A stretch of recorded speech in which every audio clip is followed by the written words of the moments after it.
لە کاتێکدا کە ساڵێک بەسەر شەڕی رووسیا دژی ئوکرانیادا تێدەپەڕێت لە کۆنفرانسی ساڵانەی ئاسایشی جیهان لە شاری میونخی ئەڵمانیا، سەرکردەکانی جیهان بەڵێنیاندا کە هاوکاری کێف بکەن لە کاتێکدا کە هێزەکانی رووسیا لە باخموت نزیک دەبنەوە. ئەو هەموو پشتگیریەی جیهان چ پەیامێک بۆ رووسیا دەنێرن، یان رووسیا چۆن ئەم پەیامە دەخوێنێتەوە؟ بۆ هەندێک شیکردنەوە برێز مختار نەخشبەندی ڕۆژنەمەنووس و لێکۆلەر لە نەرویج لەگەڵماندایە. کاک مختار، سوپاسی کاتی جەناب دەکەم. ئەم هەموو پشتیوانیە لە ڕووی سیاسیەوە لە مەسلەی چەکداری کە یارمەتی ئوکرانیا بدەن، یارمەتی ئەوە دەدات کە شەڕ لە کاتێکی زوودا کۆتایی بێت یانش پێچەوانە دەبێت؟ سڵاو ڕێزمەس لە خزمەتەوە بینەرانی بەڕێستانە.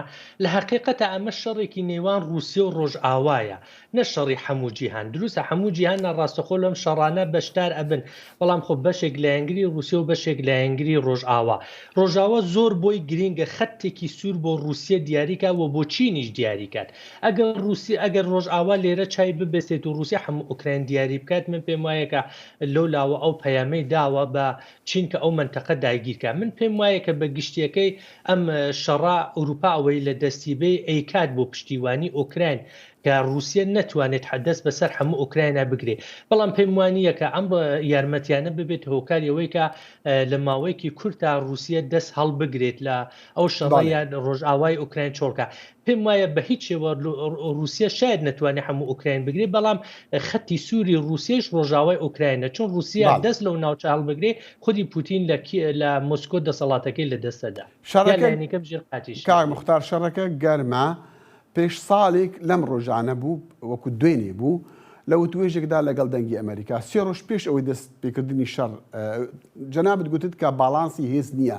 ئێستا کە دەبینین ئوکرانیا بەرگری لە خۆی دەکاتن و هێزی هەیە و شەڕی دژی رووسیاش دەکاتن، ئایا بە بۆچوونی تو ئێستا هاوسەنگی هێز هەیە یان نا؟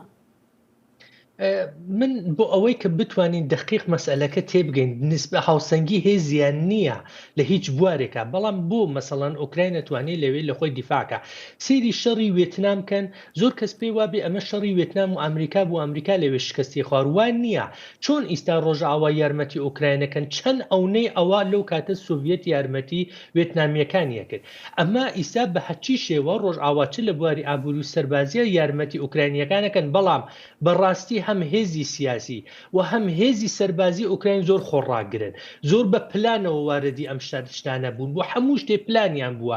پێشەوە شەڕەکە دروست بێت دیارە هێزی سەربازی و سیاسی ئوکراین بە پلانەوە بە یەکگرتیەوە کاریان کردووە. ئەمەش هیوادارم ڕێبەرانی و مەسئولانی کوردی چاو لەو مەسئلانە بکەن، بێتە تەجربە بۆ خۆمان. بە گشتێکی پێم وایە کە یارمەتیەکانی ڕۆژئاوا کە بەم شێوە دێت لەسەر ئەرزا باڵانسی هێز بۆ شێوە تەغییر ناکات کە رووسیا بتوانێت دەست بەسەر هەموو ئوکراینە بگرێت. بەم فاکتۆرانەی کە ئیستا لەبەردەستا هەن. باشە کاک مختار، رووسیا کەڵک لەو ڕاستی وەرگرتووە کە خاوەن چەکی ناوەکیە. ئەمە قسەی جەنابەت بووە پێش ساڵێک.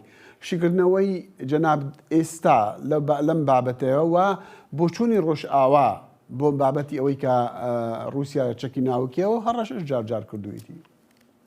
بەڵێ رووسیا کاتێ چەکی ناوەکی بەکار ئەهێنێت کە بزانێت بە گشتی دەسەڵاتی خۆی لە ئەسڵی خاکی رووسیادا تووشی مەترسیە بێ.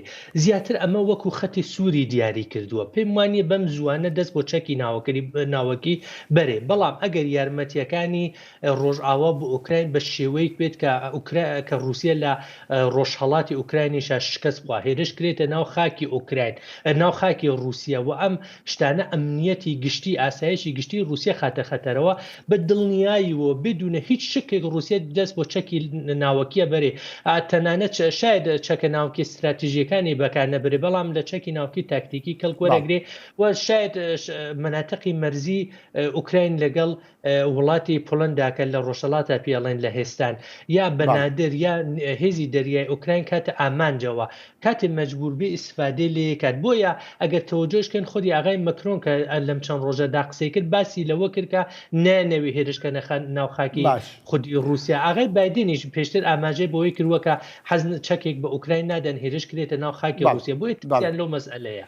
من حەزەکەم باسی چین بکەم، ڕۆڵی چین، بەڵام پێش ئەوە بەڕای تۆ ڕاستە رووسیا کەڵک لە درۆنی ئێرانی وەرگرتووە؟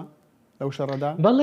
بەڵێ ئیسفادەی لێ کات ئەمەش بەهۆی ئەوە نییە کە ئەم درۆنانە زۆر پێشکەوتون بەهۆی ئەوەیە کە زۆر قیمەتیان هەرزانە و لەم کاتەدا سەنعەتی سەربازی رووسیا کە بیاوێت چەک و چۆڵ دروستکە فرسەتی ئەوەی نییە خەریکەوچەکانە بێ موشەکەی کە رووسیا بەکارێنە لە 1 میلیۆن دلار تا 5 میلیۆن دلار قیمەتیانە ئەمە زۆر زینەیەکی زۆرە کە بێوێت کەڵکیانی وەربگری ئەم فرۆکانەوە ئێران ئێدا بە رووسیا 20,000 تا 50,000 دلار قیمەتێتی زۆر هەرزانە بۆ رووسیا ئەوە زۆر ئاسانترە کە 100 دانە لەمانە بخە ئوکرانیەکانی 50 دانیشی بخەنە خوارەوە هەر 50 لە بواری ڕەوانیە ئەم فڕۆکانی ئێران لە بواری ڕەوانیە تاسیری زیاترە تا بواری سەربازیەکە چۆن ئەمە شەڕێکی درێژخایەنە زۆر بۆ رووسیا گرینگە هەموو ڕۆژێ ئەو ترسە لەناو خەڵکی ئوکراینە ساز بکە هێرشێکی هەوای کراوە خۆ قرار بێ هەموو ڕۆژێ موشێکی چەند میلیۆن دلاری بخات زۆر قورسەکە مختار پرسیاری کوتەمە ئەوەی لە کۆنفرانسی مونخ ئەڵمانیا زۆر لە داوایان لە چین دەکەن کە چەک بە